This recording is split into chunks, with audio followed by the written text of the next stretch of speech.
Conselho Ministro autoriza subvenção anual para a Conferência Episcopal Timorense, o total orçamento dólar americano milhão Sanulo Recém Lima.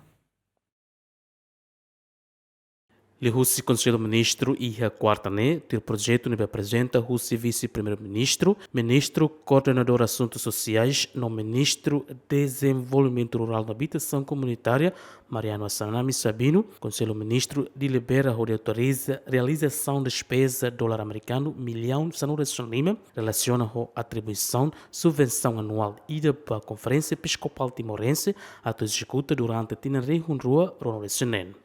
Subvenção anual da Conferência Episcopal Timorense, a lauter acordo nebe assina e aloron Sanulo Recém-Hat, fulang agosto tinanri rua Sanulo Recém-Lima, entre Timor-Leste no Santa Sé, no mos acordo quadro nebe assina e aloron Sanulo Recém-Nen, fulang junho tinanri rua Sanulo Recém-Hito, entre governo no SET, nebe prevê contribuição anual ter disponibilidade financeira do governo NIN para atividade sira o caráter social educativo no governo eclesial Igreja Católica NIN.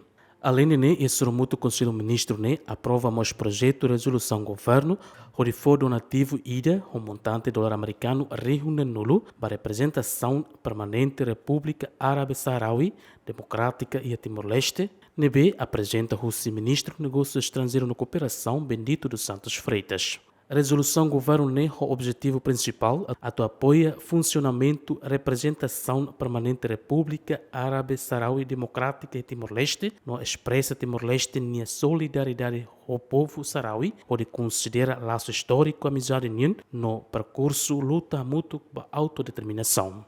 No mostra o projeto que apresenta o Ministro do Transporte e Comunicação Miguel Marques Gonçalves Manetelo, Conselho Ministro, delibera onde autoriza a despesa ao valor dólar americano quase milhão Sanulo Recém-Hat para o projeto Reabilitação Terminal Aeroporto Internacional Presidente Nicolau Lobato, relaciona a parte custo no Timor-Leste se suporta. O projeto financia a mútuo o governo Japão. Adérito Ximenes, bem-vindo Ximenes, GMN.